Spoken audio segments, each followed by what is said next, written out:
Euzubillahimineşşeytanirracim. Bismillahirrahmanirrahim. Rabbi şrah li sadri ve yessir li emri ve hlul min lisani yefkahu kavli. Selamünaleyküm ve rahmetullahi ve berekatuh. Inshallah we will continue with our discussion on 10th word, and so the 10th word is about the resurrection hereafter, and we studied the topic in the form of a story first, and then story finished. Now we are finishing some indications, or let's say some preliminary the topics that we need to be familiar with to better understand the hereafter. We will finish this preliminary part, inshallah, today with the fourth indication, and then start with the truths, which is a kind of the repetition of the story with a different lens. This time we will directly applying the ideas to our lives, inshallah. So let's start, and Burhan, would you like to read the fourth indication for us slowly, please? Of course. Thank you. Fourth indication. In the story, we saw by means of 12 aspects that a king who had one realm, resembling a transient hospice, must of a necessity have another realm, one eternal and permanent, manifesting his splendor and the sublimity of his power. In the same way, it is not at all possible that the eternal creator of the transient world should not create also an eternal realm. It is not possible that the everlasting maker of this fine but unstable cosmos should not create another cosmos, permanent and lasting. It is not possible that the wise, powerful, and merciful creator of this world, which is like an exhibition or a testing ground or a field, should not create also a hereafter in which the purposes of this world shall be made manifest. Entry is to be had to this truth by means of 12 gates, and the 12 gates are to be unlocked by means of 12 other truths. We will begin with the shortest and simplest of them. Okay, Jazakallah. That was a very encrypted part, right? So, okay, let's start. In story, it says we saw by means of 12 aspects. It's talking about the king. So in the story, there was a king. And then now we are applying to our lives. He's talking about an eternal creator of the transient world. And then it says, the author says, it is kind of like the necessity, not kind of, it's a necessity, it's a must, that the eternal creator of the transient world would create an eternal realm. So what does it mean? Any ideas? And let's not forget our usual approach. So the way we approach the Quran or any text trying to, explain Quran is not starting from the creator.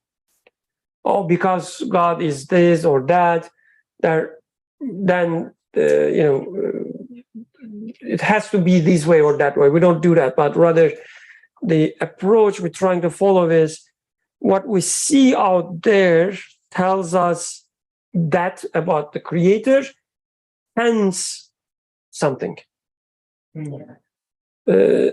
So what does it mean that, like, what do you understand from the eternal creator? Let's start from there.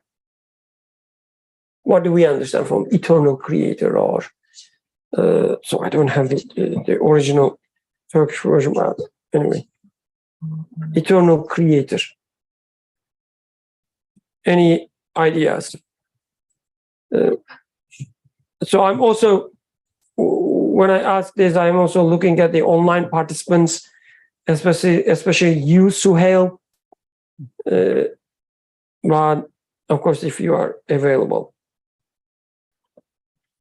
Generally, I would say, if things exist, time, space, materials, there has to be a cause, a creator, who makes that. And because, these things continue to exist, this being also continues to exist. And we could say will exist after everything is gone, or before everything was created, something like that.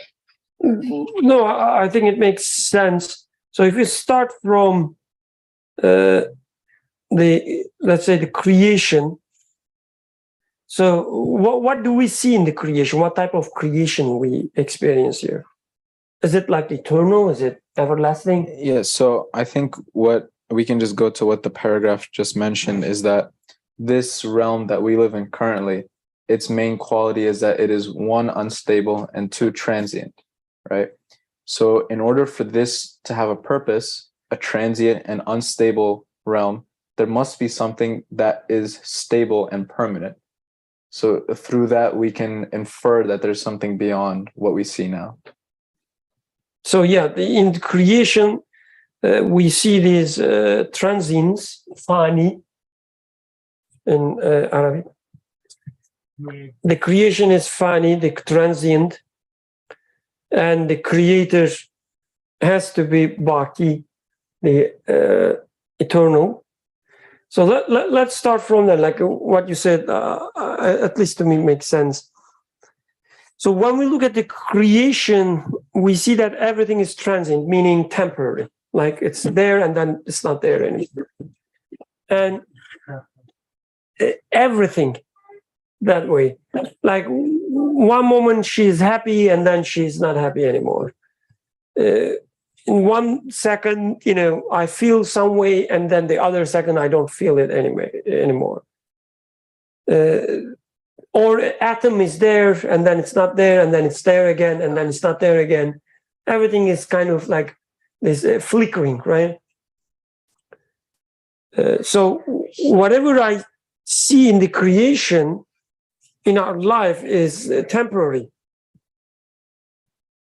So when I ask the question, who creates them, or what is the source of their existence? Then necessarily I say like it cannot be themselves, because they cannot even sustain themselves. Everything is constantly changing. So when everything is constantly changing, the things cannot, give rise to themselves. And when I continue with this, the questioning that who could be the source of the things, and when I look at the qualities of the things, like what kind of things are manifested on, everything I look, I see, like we discussed this several times before, but I see that whoever created, this must be the one who created the rest of the universe. So I guess in the same way I say that, whatever the source of this, the creator of this, must be, so I will use a word as if, it means something absolute. So it's not like anything else in the creation. So it's just that, like, whatever I see in the creation, the opposite must be true for the source of the creation.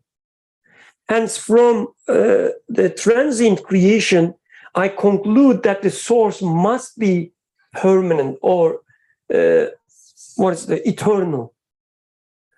So the eternal creator of the transient world should be read as, because world is transient, the source of this world, or the creator of this world, must be eternal. Otherwise, if you imagine the source or the creator as well as a transient being, then it becomes the same as the creation itself. So it cannot be source of anything then. So again, the eternal creator of the transient world, meaning because everything in the world is transient, then the creator must be eternal, author says. Any comments, questions so far? Here, there? I don't know how much available you are, Yusuf, but feel free to jump in.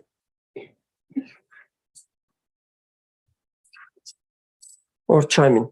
You don't have to jump. Okay, let's continue then. It says the eternal creator of the transient world must create also an eternal realm. So the way I understand, at least, like this is not, of course, an exhaustive understanding, is that, so when I conclude that, again, everything in this life is transient and the creator must be eternal, then I say there must be like whatever I see in this creation, they are pointing something eternal. Like for instance, if I see a mercy in this creation, right? The way I experience mercy is very, let's say, weak or temporary again. Sometimes mercy is there, sometimes mercy is not there. I experience wisdom, sometimes there, sometimes not there.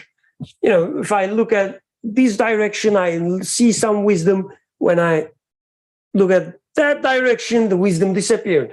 So something happened, right? Just within the room. So the transience is always there.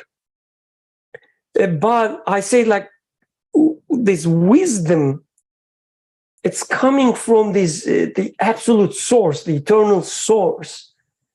It's kind of saying that this transient wisdom here, I experience here, must be pointing to an eternal wisdom or eternal mercy, everlasting mercy. Okay? So I guess you can apply the same thing to rest of the creation. And here, when you say, there must be also an eternal realm, the way I understand is that whatever you see in this creation is pointing to something eternal. Yeah, so is the argument over here an argument of opposites, that because I see something temporary here and unstable, and by nature everything has an opposite, at least what I see, like the sun, and there's a moon, for the night there's a day, and then there must be something that's stable and permanent? Is that the argument, or is it something else? So I have to be political here, meaning, I cannot say yes or no. I will try to maybe give more options. So I think one may say that the argument of the opposite would help, at least as a starting point. Like it will give you some expectations. But I guess what we have here is more than that. So we have to study this in more depth. I'm not sure that I am capable of that, but not because we don't have time, because I don't have that a complete understanding. Is that when you study anything in this creation, you look at like one example. You look at this page. And then you look at this letter in this page, the letter T. You say whoever created this T, whoever wrote this T, must be the one who wrote the word this as well. Because, T, H, they are all related to each other, and then I, and then S. They all relate to each other. And you cannot give T to someone and then H to another one and then I to another one, S to another one, and expect that they will come together and make the word this. You have to assign it to just single pen, right? You can apply this logic to the rest of the words as well. Whoever wrote this must be the one who wrote is as well. This is, I don't know, apple, whatever. This is wonderful. Well, let's assume it says. And then whoever wrote this page must be the one who wrote the rest of the pages as well, the entire story.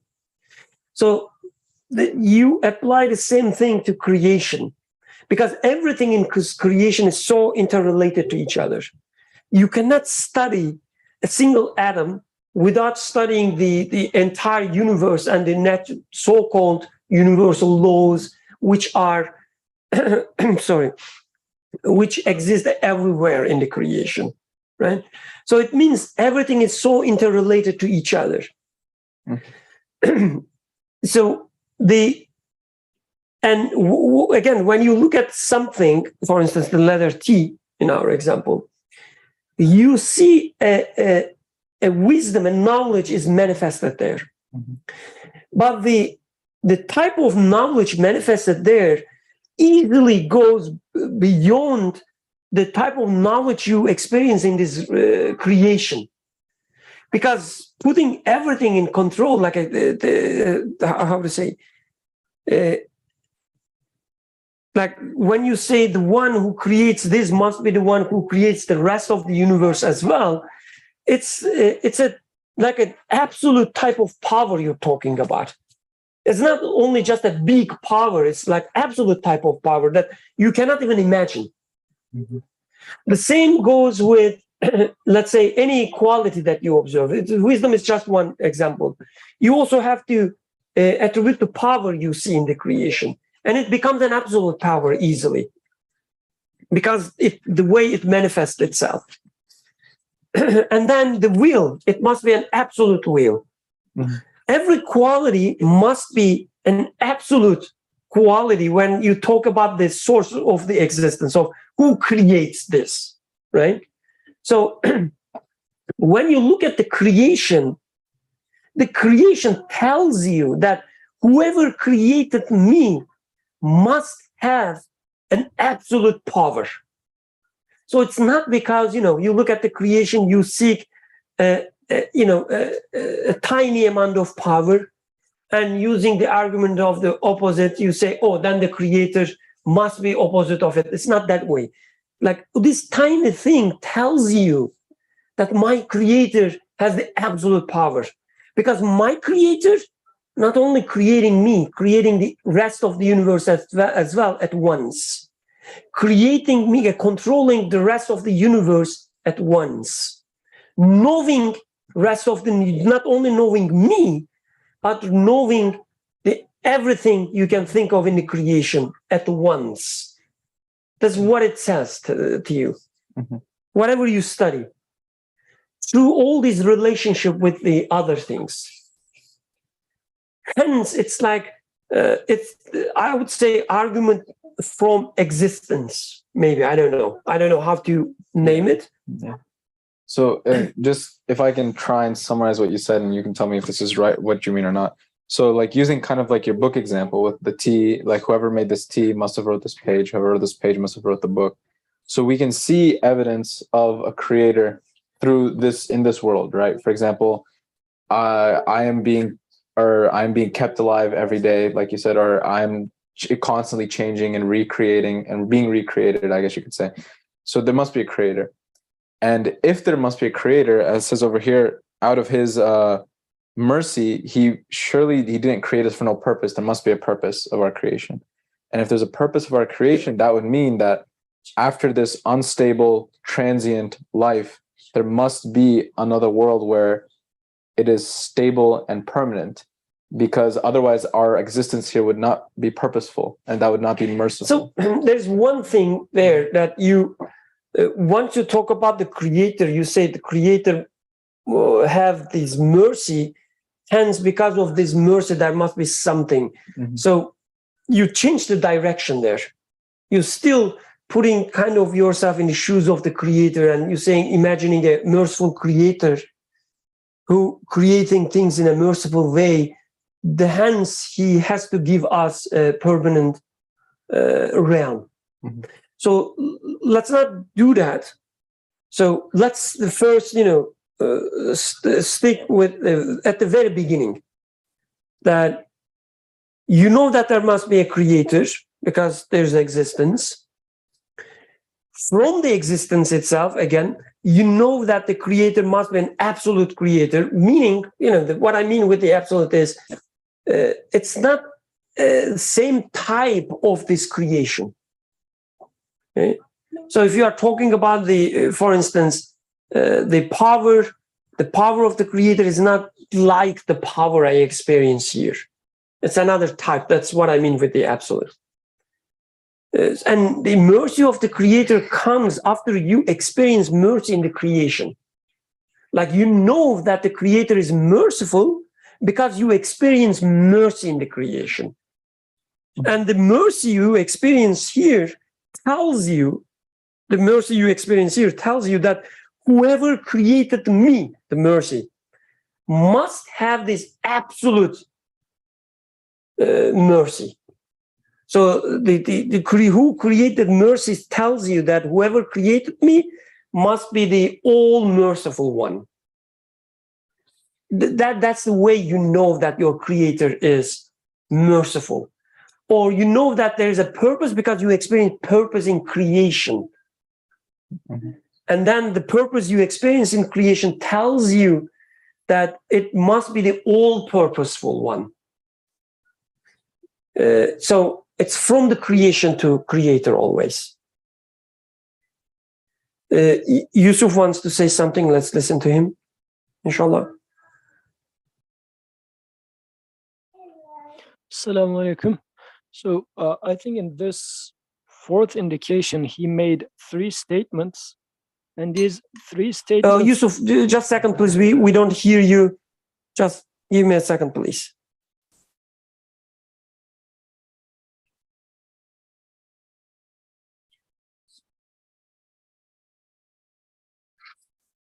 What's going on here? Okay, can you speak now, Yusuf? Do you hear me now? Oh, yes. Okay. So in this fourth indication, he made 3 statements. And these 3 statements are, I feel like, a summary of 12 truths that will come. So he touched upon 3 aspects. He said he first pointed a disparity between the maker being eternal, but manifestation of the maker being transient.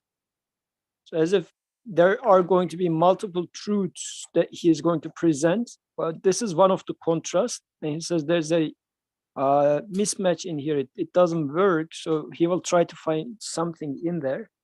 The second one was this cosmos is so Badir. He uses the Badir. It's translated as fine, but it's like so fine-tuned, so perfectly organized of a cosmos we have here, but it's unstable in the sense that it's dying moment by moment. So this eternal maker, and it looks like this is by a purpose. So there must be an eternal cosmos. This is the second thing. So he is this time making an observation through the creation map. And the third one is, okay, the third one is wise, powerful, merciful creator of this world, which he is now alluding to divine names. And then also alluding to the point that this world is made like an exhibition, a testing ground. So there has to be another realm in which this testing or exhibition would be manifest properly as a result. Otherwise, it's going to be pointless. Now, he is looking at the purposes of the creation or the way it is designed, and as if saying that it doesn't make sense that like transience doesn't match with this these purposes, so it's not really fitting. There must be an afterlife. So it is I feel like there are three major like classes or clusters of truths he is going to present. This is why he concludes this paragraph by saying that entry is to be had to this truth by means of 12 gates. So this is the truth he will talk about, but there are going to be 12 gates to this truth. So in 3 sentences, in a sense, he made a summary of what will come in the next, I don't know, 40 pages. So this is why it is so dense. And they are not individual arguments here, but they have like multiple arguments, like 12 truths will follow, which are going to expand this truth. So at the end, if we come back and read these 3 sentences after 12 truths, I guess we will then understand, oh, this is then what he meant. Otherwise, these 3 sentences are so much of a summary, I believe. Jazakallah khair, Yusuf. So that being said, so I'm just trying to, give us, let's say, a sense of the approach that we're trying to follow. So help us with that as well. So yes, okay. When he says it is not possible to think that the eternal creator of the transient world shouldn't create also an eternal realm. Okay, this will be explained later. But let's look at just the one thing here, which is eternal creator of the transient world. So how do you understand such a phrase? So transient world, eternal creator. So for instance, Burhan was alluding one type of understanding, saying that, when I look at the creation, everything is transient. Hence, using the argument of opposites, I conclude that the creator must be eternal. And then I said something else. I said, actually, when you look at the creation, by being transient, but at the same time, somehow manifesting some qualities which looks at the eternity, then this transient creation itself tells you that the creator must be eternal. So how do you understand? Because this is not something new, right? This is something we've been studying all these years. So I'm trying to, give a sense at the beginning. And then we will, inshallah, read the text as well. So I agree with what you said. So I guess this is the transience of the creation is by itself a proof that the source must be eternal. And Nursi gives a very intuitive explanation for that. He says, if you look at the bubbles in a flowing river, in every bubble, you are going to observe a sunlight, a sun being reflected on this bubble. And as the bubbles just explode and go away, fade away, and next upcoming bubble still having a reflection of sun over there is a clear indication that there is a, I mean, of course, relatively speaking for this example, but there is a constant sun in the sky. And what you observe over those bubbles, dying bubbles, is just a reflection. And by their death, those bubbles are proving or testifying that the sun is eternal.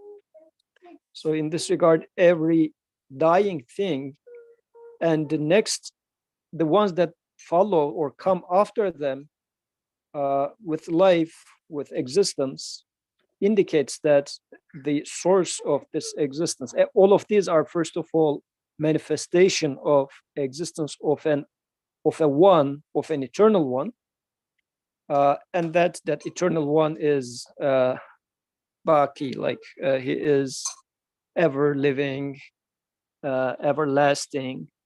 So by their death, every being is testifying to that truth. But this being said, we can talk about that for sure. But yeah, that's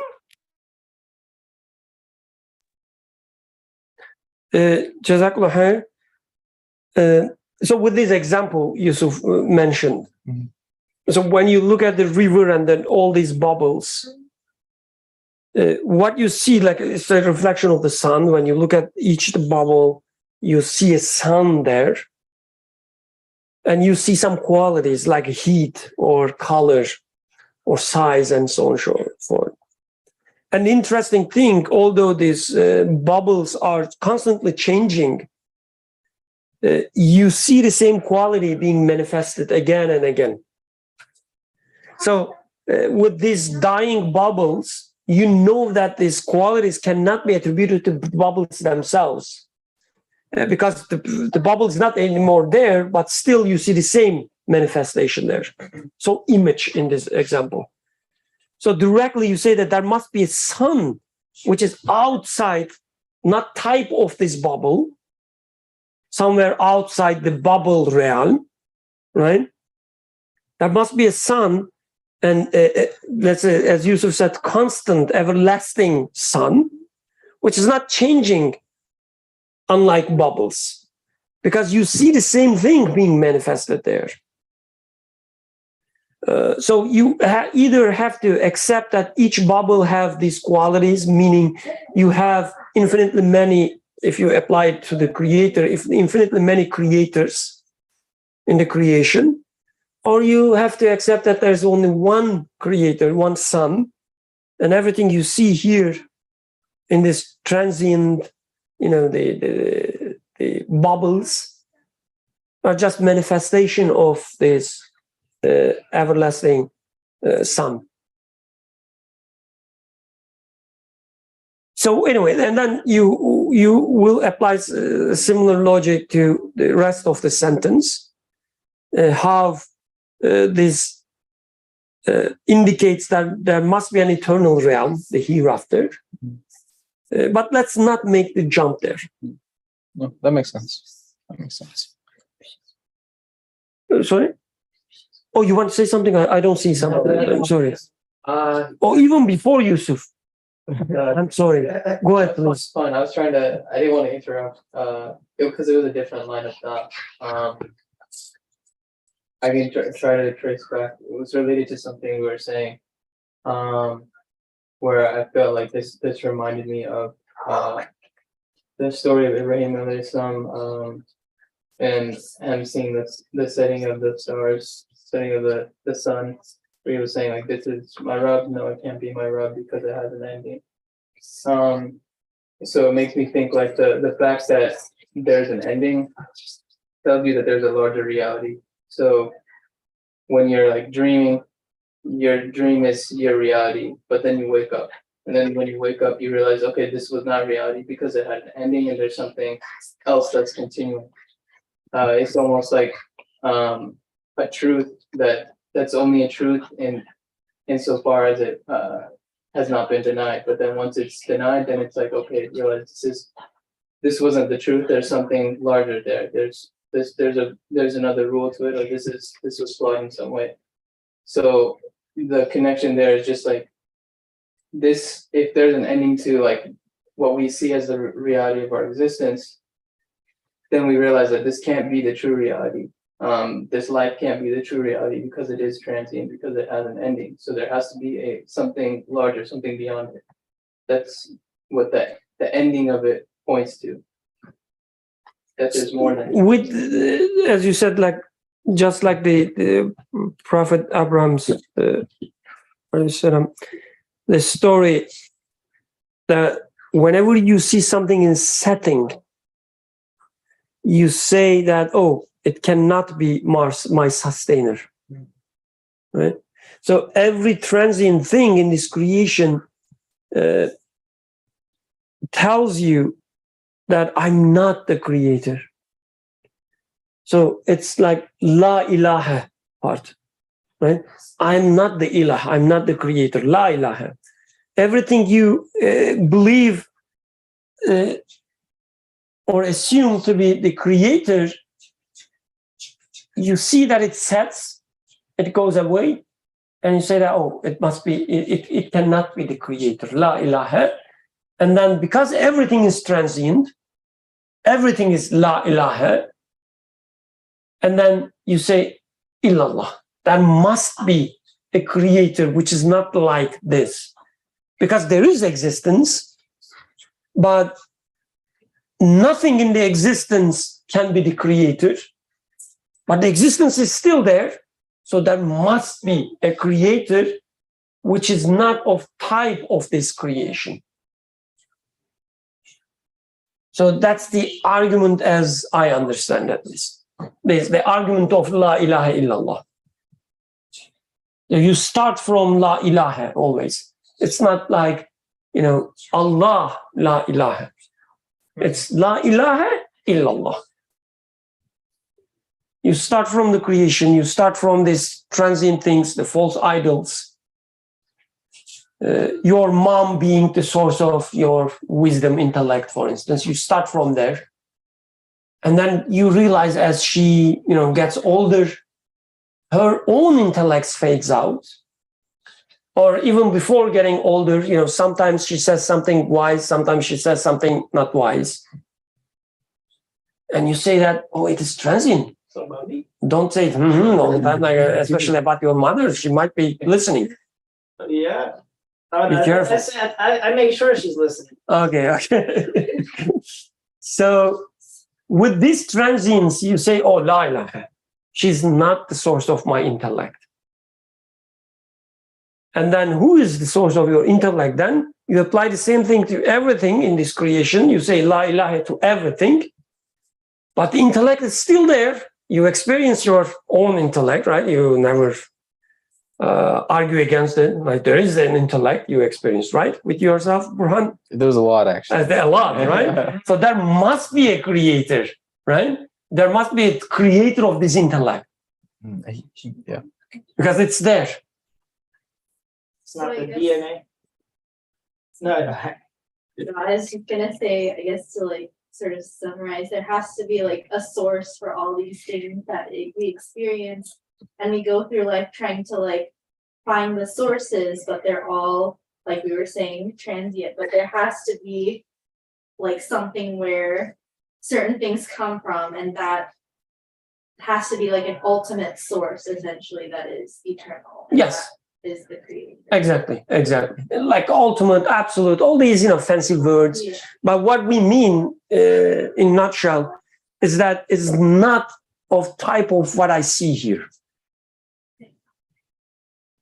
Suhail, please go ahead. Assalamu alaikum. It's as you mentioned, you mentioned the La ilaha part. It's sort of implicitly also saying that is that man can't see the world, even if somebody denies La ilaha.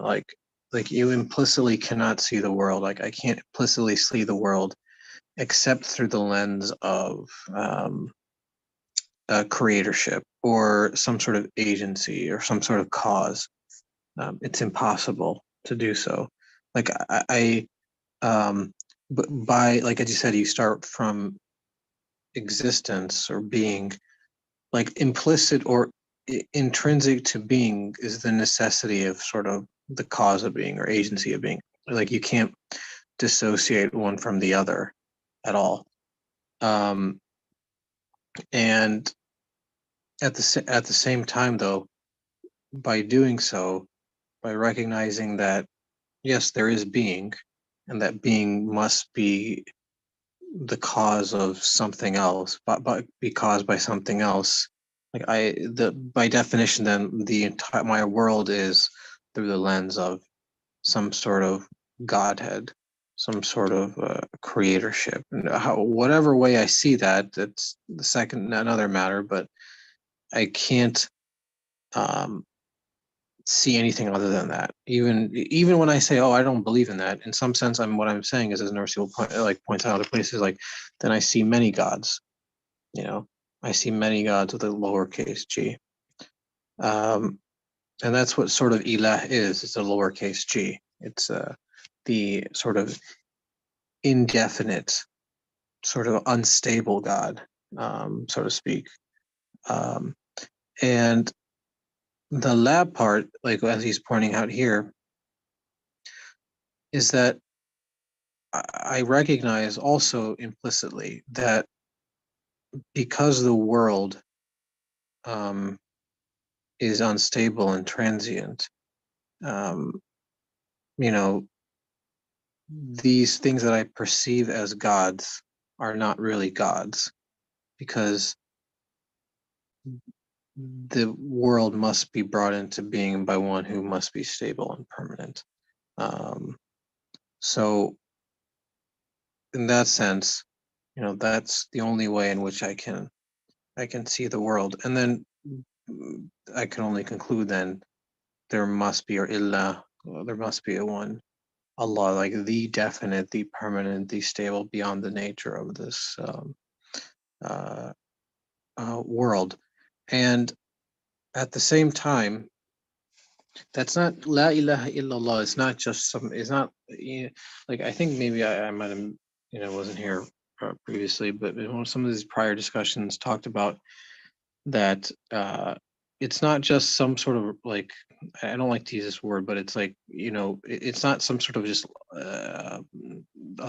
like a equation or a logic sort of deduction, like that's devoid of any sort of human emotion, because it's really I would say like a formula to apply any sort of human quality to under that framework of la ilaha illallah or la ilaha illahu, under that framework.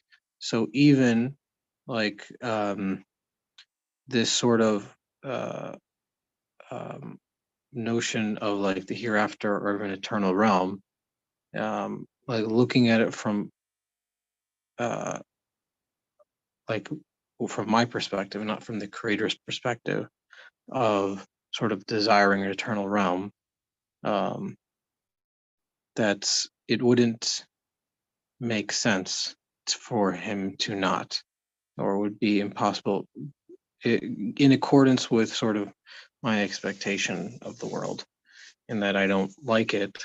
In other words, this world can't be my God. It doesn't, it's not the source of how I feel about transience, that I don't like it. So how can there be anything other than an eternal realm then for me? Because I'm not satisfied with instability, not satisfied with transience, and that is also part of sort of the formula, or the sort of that framework. So, and in some sense, it also sort of fits into my expectation of wanting, I experience, as you mentioned earlier, mercy or wisdom or beauty or justice, but on a transient, unstable base. But that's not what I desire. I want the permanent realm of those things. So how can one who brought this world into being with such absolute power not make the world again, but on a permanent basis in accordance with my expectations, if he's the one that gave it to me in the first place? Those sort of expectations. So it would be contradictory. It would be contradictory to his wisdom, from my perspective, or his absolute wisdom. So it wouldn't make sense. So that's why he sort of alludes to wise, powerful, merciful creator, because from my perspective, I see those things, I witness those things, I experience those things, and I therefore know that they're not this wisdom I see, there's wisdom I see, or power that I see manifest. Those ones that will hold those qualities or in possession of them don't actually own them. They're not their own God. It's la ilaha. I mean, there's no God here for those things, because I recognize that they must have some cause. So they must belong to one who must be absolutely wise, absolutely powerful, absolutely merciful. And to say that that one doesn't sort of, he gives me these like sort of expectations of not only being able to, well, first of all, being able to recognize those qualities and then desiring their eternal basis, to not have a permanent abode in which those things manifest in accordance with their sort of, as he says, splendor and sublimity. It's sort of a contradiction.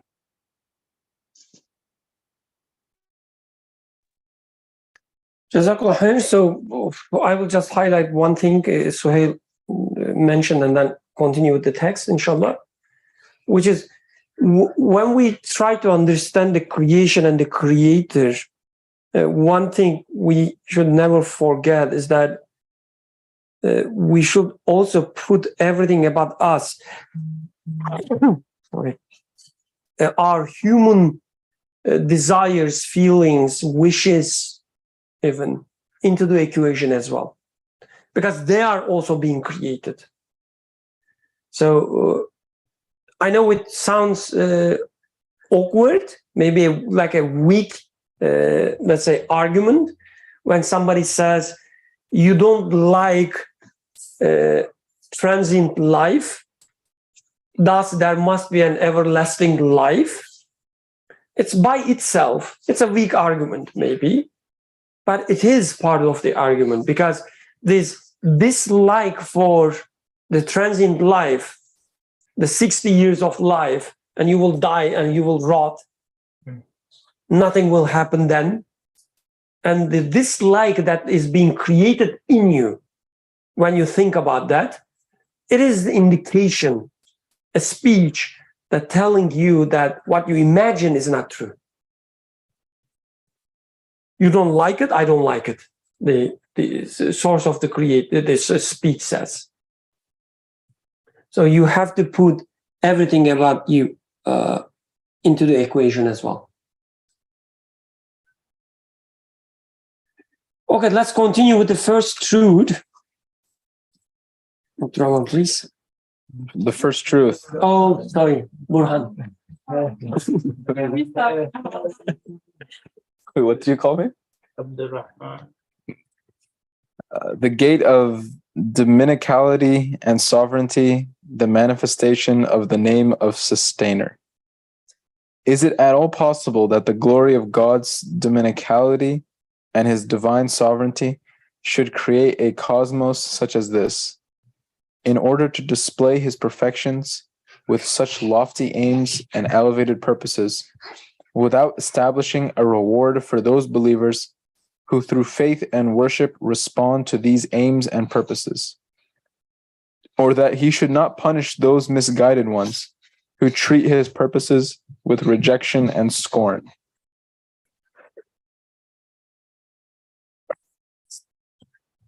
Oh, let me see. I would say let's read the second truth as well, but it seems pretty long.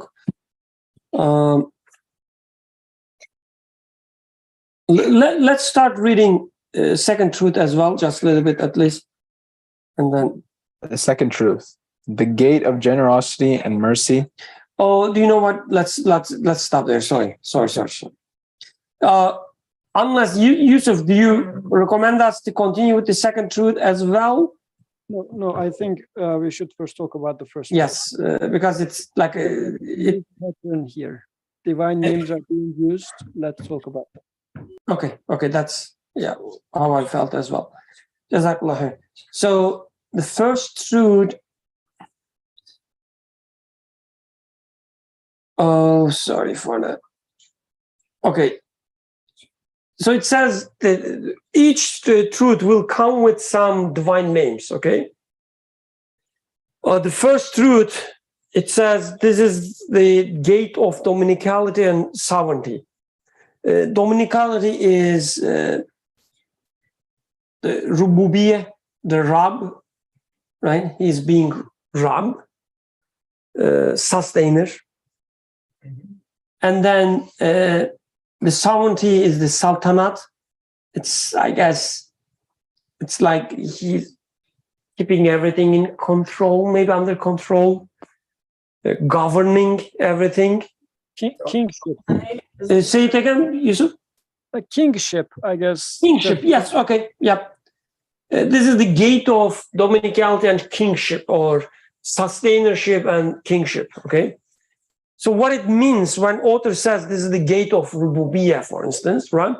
It means we will concentrate on this name that we observe in this creation. In creation, you observe the manifestation of these names, sustainer and kingship, or king. And we will study creation from this perspective, right? You can study creation from different perspectives. You can study from creation from the perspective of being orderly created, for instance. From the perspective of the creation being beautifully created, or elegantly created, or I don't know, purposefully created, like all these different aspects. But here it says we will look at the perspective in which that the name of Rab and the sustainer and the king or sovereignty will be the most obvious. That's the perspective we will take. Here he says, is it at all possible that the glory of God's dominicality and his divine sovereignty should create a cosmos such as this in order to display his perfections with such lofty aims and elevated purposes without establishing a reward for those believers who through faith and worship respond to these aims and purposes, or that he should not punish those misguided ones who treat his purposes with rejection and scorn. I think, Yusuf, this is the best, like a perfect place for your professor example. If you like to give this example, please go ahead. Otherwise, I can pretend I am teaching the classes at Drexel and then give the example. But it would be, kind of fake. Yeah, go ahead, please.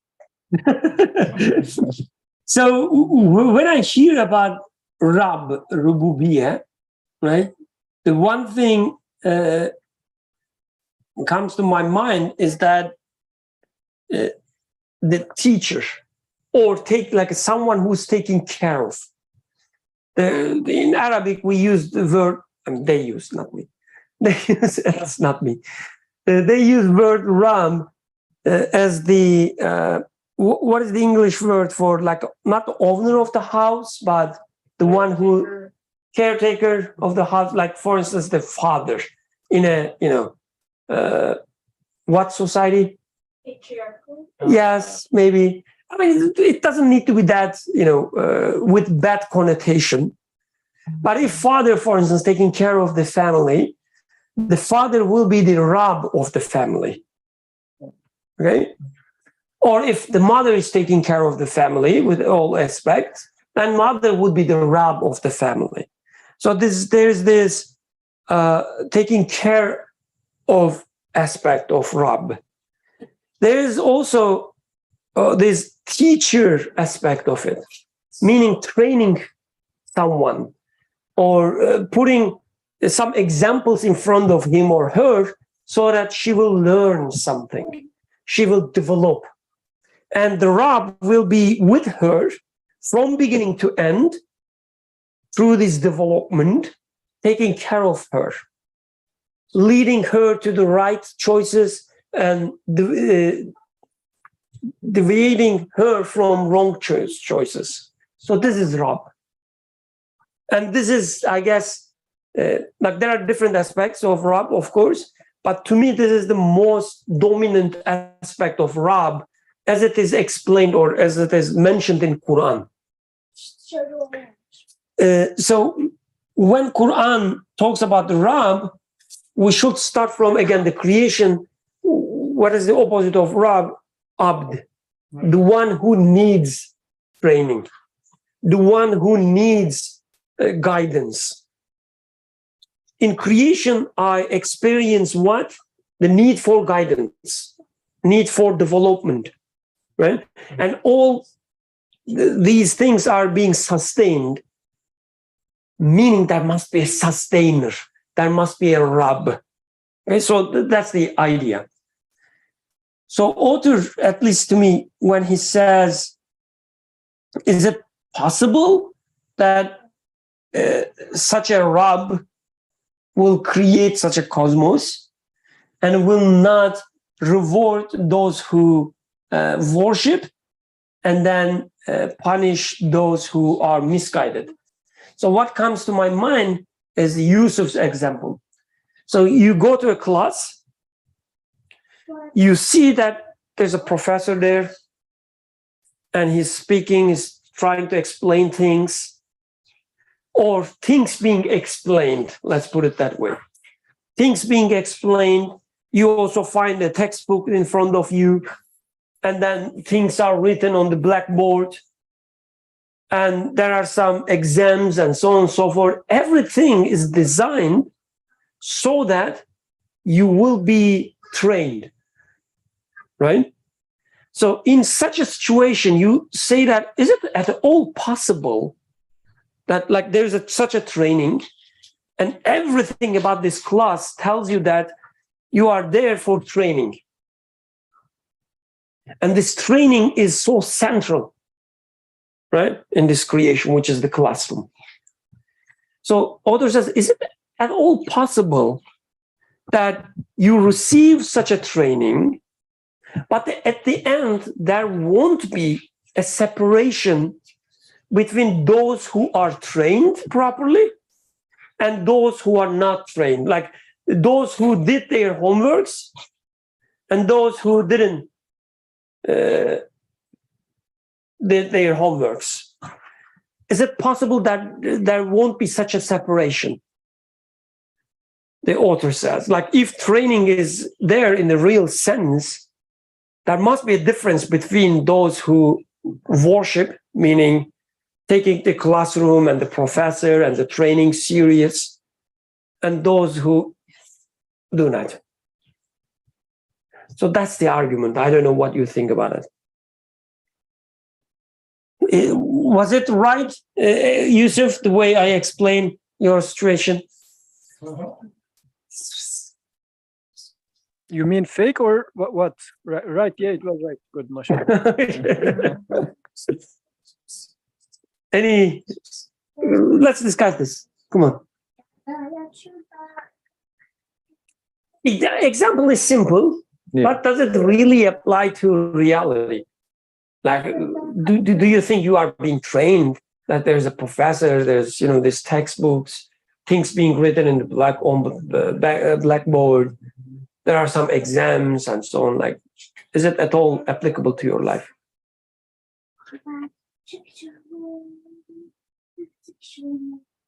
I think there's a repetition of things that we experience. That might be the course materials, and I think it's more just easier to just learn how to deal with it than just ignore it and let it, happen over and over again, right? You get tired of taking the same course or, materials, learning the same materials. So you just learn to deal with it. Deal with it, meaning like find a workaround, cheating. That doesn't work. Okay. You can't, no, it doesn't work. I mean, you can copy homework. You can procrastinate, you can ignore it, it's going to come back. Well, it seems to me a pretty simple like way of thinking about things, right? That, and this relates to the previous paragraph we read as well, that okay, if you accept that there's a creator, then you also kind of have to accept that he created for a purpose. Like there must be a reason. And if he created us in such an intricate manner, and as it says in the book, to display his perfections with such lofty aims and elevated purposes, then how could it be that we're just here like for his amusement or something like that? Like there must be something, there must be a reason for us being here, meaning that this probably is some kind of test, and there probably will be some kind of sifting of people into categories based on who performs well, right? I think I skipped over probably part of the logic in between somewhere. No. If you can fill in the It's gaps. not, I don't think you skipped the part of the logic. The only thing I'm trying to understand, like, so to me is the exam is already there. You experience the exam. It's not like, there must be an exam. Exam is there. The purpose, again, you experience the purpose in life. It's not like, there must be a purpose. No, there is a purpose. There is an exam. Like I find myself in almost every day in an exam situation. Like there are some choices in front of me and I'm trying to understand which is right, which one is wrong. And as soon as I make a choice, I know whether it was wrong or right. Sometimes it takes time, but the training and exam is already there. So you say then, because I experienced this purpose, I experienced this kind of exam, there must be a bigger, let's say, an exam as well. So yeah, you start from these small exams in your life. Right. So I think I was thinking more about like for people who don't believe that there's a test or don't believe that there's a purpose. But I think that's an interesting thing that you brought up about how like in your day-to-day life, why am I faced with all these choices? Why do I have to make these decisions? Why am I going through these challenges? Is something going to come of all this experience that we call life? So is that what you're trying to say? Yeah, like with everything you experience in life, there's always a coincidence. You make some choices and you receive reward or punishment. You do receive in this life. You want to say something, Yusuf? Not coincidence, consequence, you meant. Oh, consequence. Okay, thank you so much. And nobody corrected me. I was going to say something, but I don't want to interrupt. Yes, consequences, right? There's always a consequences. So it's not postponed. I receive a reward and punishment, like a small reward and small punishment with these small examples in my life. When it comes to my entire life, entire education in a bigger scale, I ask the question, would there be a bigger punishment and reward, just like I experienced tiny punishments and rewards in life? And then the argument is, yes, there must be, because everything in my life told me there is always a consequence of things that I do. So my entire life is an action as well in a bigger scale. So there must be a reward and punishment there as well, because my entire life is an education, a training.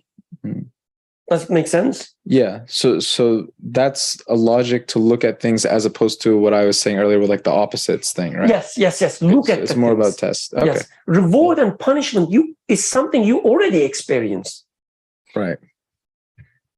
That's a good way of explaining things. There is Suhail and then Yusuf, and then we can continue with Zero, inshallah. You want to say something, right? Can you hear them? Am I just... Okay. Okay, let's start with Suhail. Yusuf, your mic is open.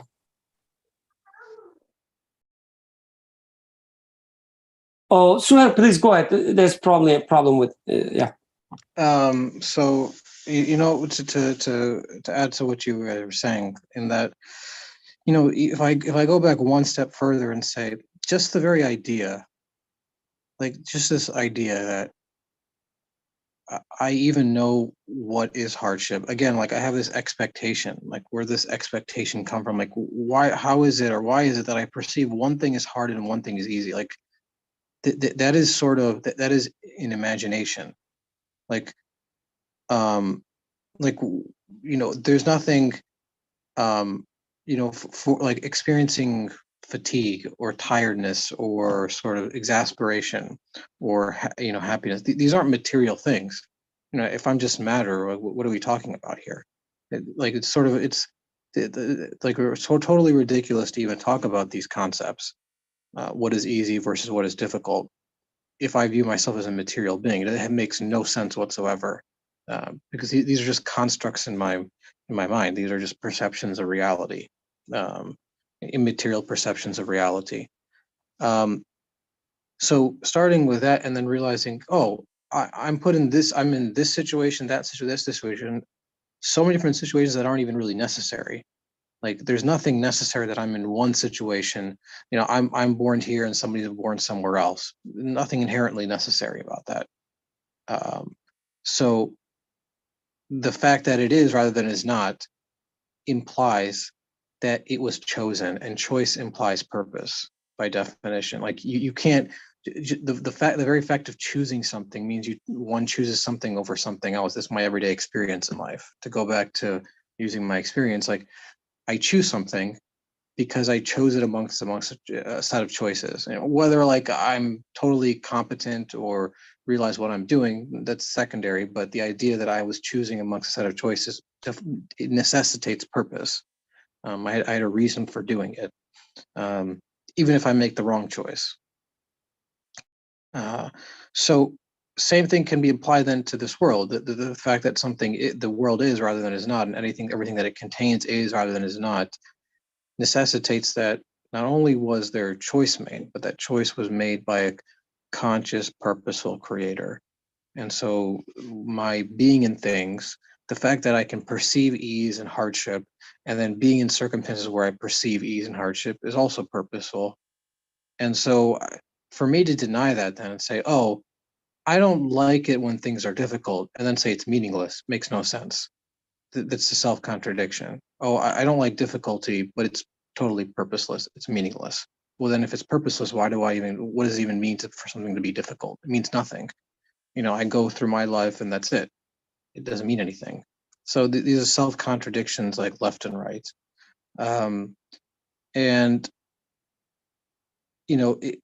I can't operate except in the way in which he's describing, in that things are purposeful, these circumstances are purposeful, my choices are purposeful because the choice of even being was purposeful. So the choice for me to choose things must also be purposeful then. So what does it mean for me to be able to choose things? It's totally meaningless because it also isn't necessary. So as you said, those choices by definition then have consequences. And then again, those consequences are purposeful. The fact that if I, touch my hand on a stove, it has a consequence, but that consequence was chosen to be that way. It's purposeful. It must be that way. So what am I, therefore I am somehow there's a communication then through those consequences. There's a message being sent. I think that's the way I would see it in terms of how I see the world, and how I can determine that the world must be a place of education or instruction, because even my consequences are purposeful. It's not like haphazard. While they aren't necessary, there's not haphazard, and they don't have to be that way, but they are. And so there was a purposeful, conscious choice behind those things. And so for that to be meaningless, not only meaningless on a transient basis, but meaningless on an eternal basis, meaning those consequences don't have an eternal manifestation, is a contradiction to the one who gave those things being to begin with, because his will is absolute, meaning his choice is absolute.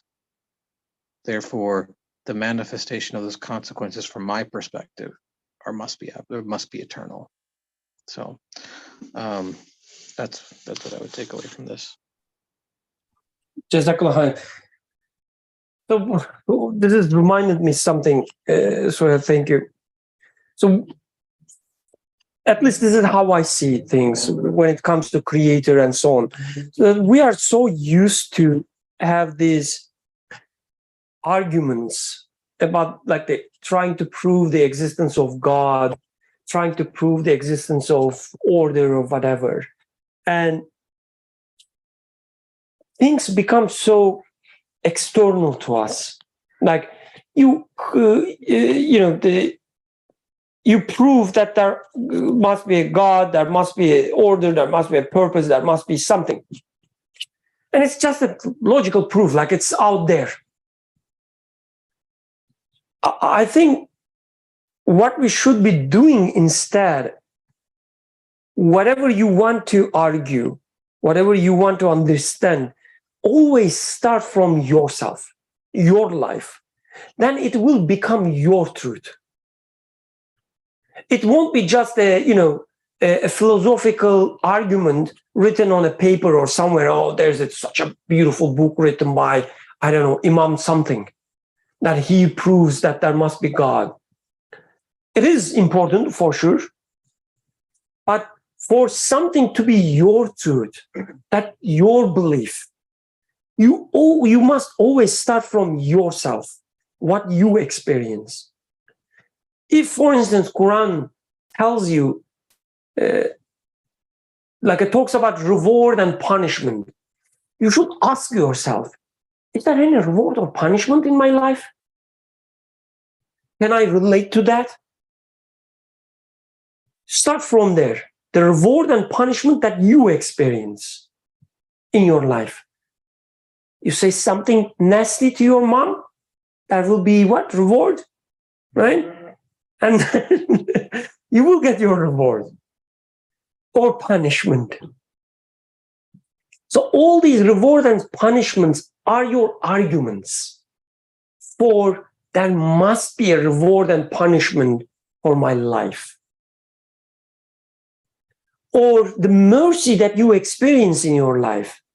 You are sick, your mother comes and start, caressing your hair, telling you all these beautiful things, taking care of you, this mercy you experience. This is your argument for the merciful creator. Because you already experienced the mercy. There must be a creator of this mercy. And Quran says, oh, it is me. It is the all-merciful one. So it's just the answer. It's not the argument. The argument is your mother treating you with mercy. This is your argument. So we should always start from our lives, what we experience. So when Quran talks about, again, the hereafter, ask yourself, do you experience such thing? An author says, yes, you do. Look at the spring. You will experience resurrection there. And it will be your starting point of your argument. There must be a resurrection. There must be a hereafter. It will be a starting point, not a conclusion. But you should start from there always. Quran talks to you about angels. You ask yourself, do I have any angels in my life? If you cannot find the angels in your life, you cannot believe in angels. No matter how much you repeat the same sentence, same ayah again and again. No matter how much you say that I'm a Pakistani, I have to believe in angels. This is our national religion, right? No matter how much you say, you cannot. Why everybody's looking at it? Is only Pakistani. Pakistani are looking at each other. Oh yeah. I said. Understanding there. Assalamu alaikum, brother. It's a good alhamdulillah, the way you said it. You're spending too much time around Yusuf. But this is the first time I probably laughed in this whole group. But alhamdulillah, the idea, I didn't mean to interrupt you, but on a serious note, this whole idea of tawakkul Allah and then putting all of our inaptness in its lap. I have a huge problem with that. When I say that I need to correct myself, which comes with age, I find over and over again, both in my clinical work and in my own self, in my own developing life trajectory around me, people around me in community, that some reason people have a hard time chewing and admitting at certain point in my life I have been wrong, or as a nation we have been wrong, or as a group we are wrong, and now we are cognizant of where our inherent flaw is or mine is, and I need to correct it. Bismillah, with Allah's help, but I am supposed to take the step to correct it. And to me, this is how I am reading it, maybe, but please carry on.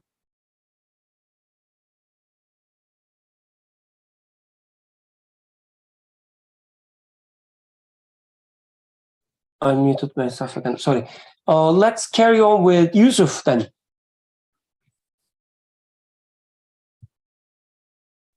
So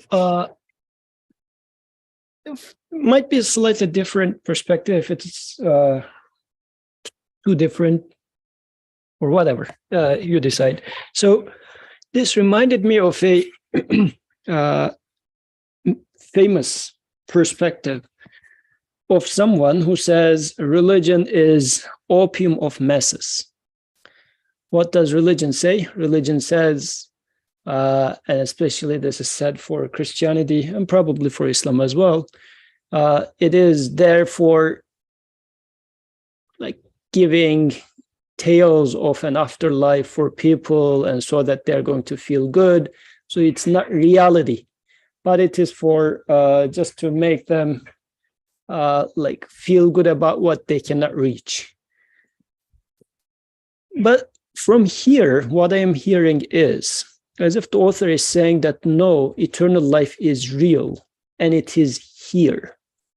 What we are experiencing with the good news of revelation is real.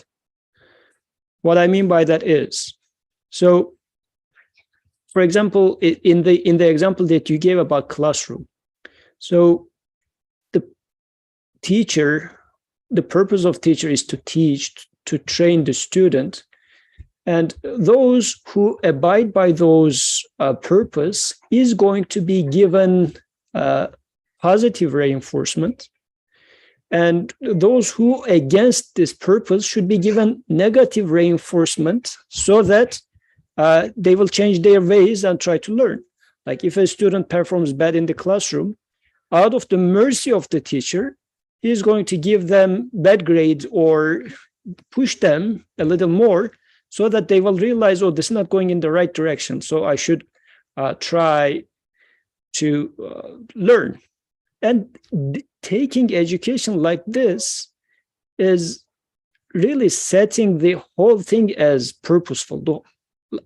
Now, if I apply to here and now in terms of real life, what I mean by that is,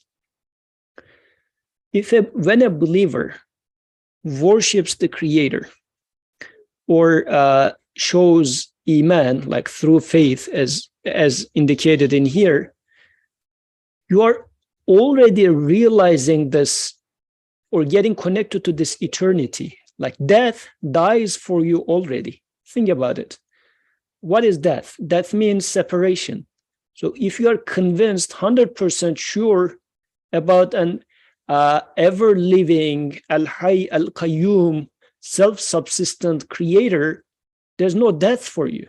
You already start, like once death dies for you, you're already starting to taste eternity. And this is what eternal life is. Or actually, this is the first stage of eternal life as you start tasting about it. So you don't have to wait to die to start tasting afterlife.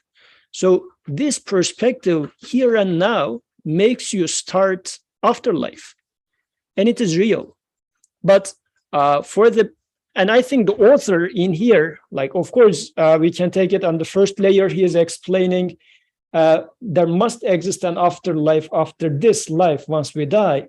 But I think in a larger scale, he is also saying that the idea or the conviction of afterlife is real.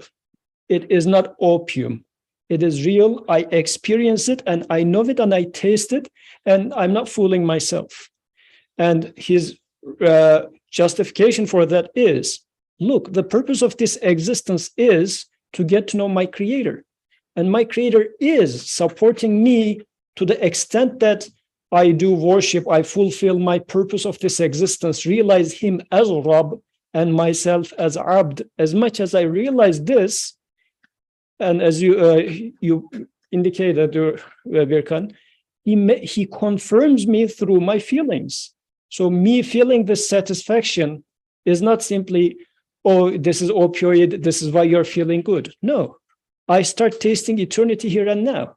I bear witness that there's an afterlife, because this after aspect of things now start appearing to me. There's no death, actually. Death dies with this perspective.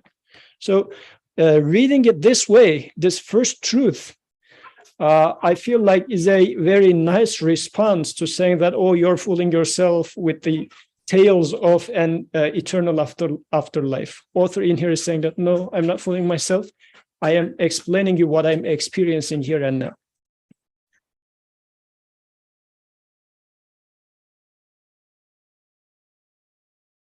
Oh, please go ahead.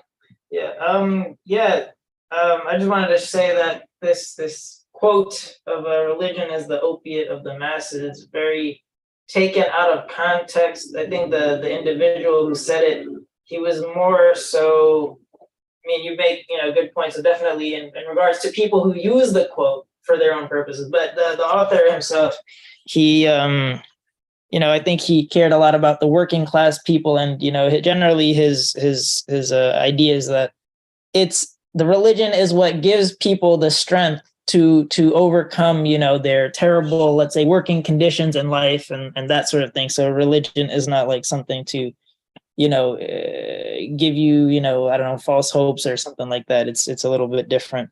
And also you mentioned something about positive and negative reinforcement. I think I only learn through the most negative reinforcement, so that probably explains a lot. I mean, probably it would explain why you specifically have a lot of negative reinforcements, maybe because the education is personalized, right? Yeah. But at least studies show exactly. that for most of the people, the positive reinforcement works better. Right. Yeah, I agree with that. So last week, our friend Atik was a supporter of Kanye West, and now he's a supporter of Marx. And who knows what?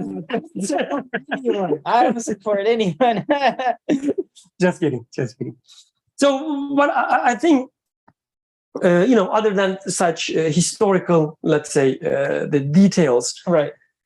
What Yusuf said is, to me, so essential, which reminded me a surah. I was looking at the surah, which is happened to be from Baqarah 25, when the people of heaven, when they speak, they would say, "Oh, whatever this is something what we've been given before, and what they will be given there will resemble to what they've been given before." So this is how the ayah goes. Like whatever we are eating here, we were given, like before the hereafter in the life, we were given things that are similar to that. Like so we say, heaven is, in one sense, is completely different than this creation. But at the same time, Quran says when you are in the heaven, inshallah, inshallah, I'll see you there. You will say, you won't be just, surprised in the sense that, oh, I was not expecting this. You will say, oh, I knew, I was expecting something like that, as if, right? Because what I experience in life told me that there must be something like that. It's not out of context. It's not something, the people are promising you. Oh, believe me, I know you don't have such an thing in your life, but believe me, there will be such a thing in heaven. It's not that way. It's not the way at least the Quran explains.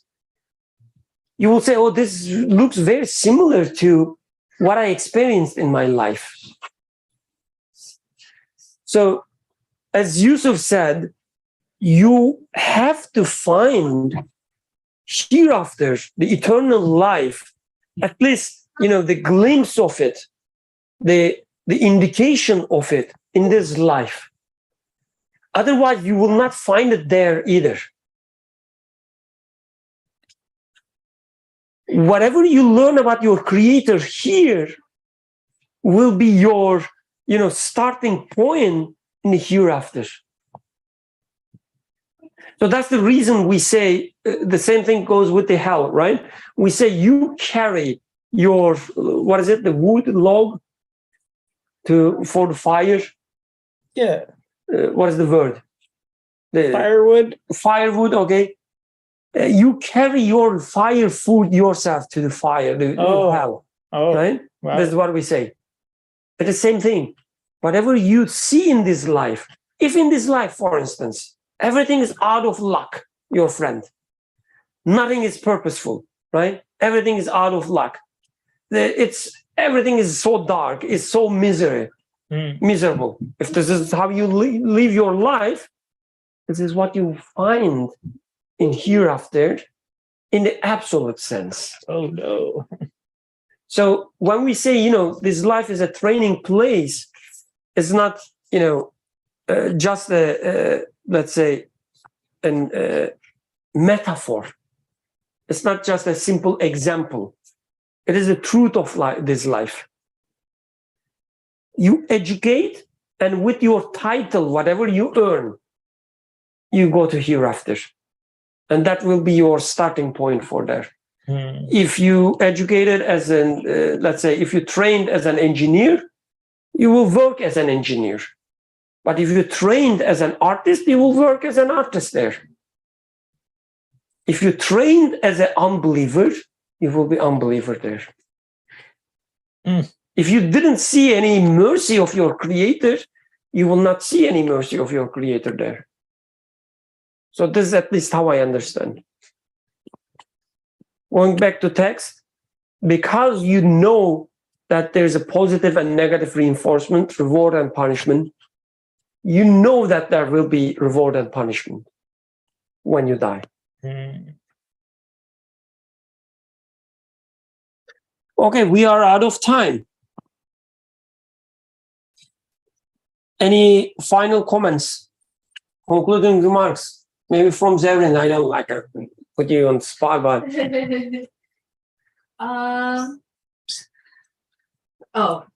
now you have to speak.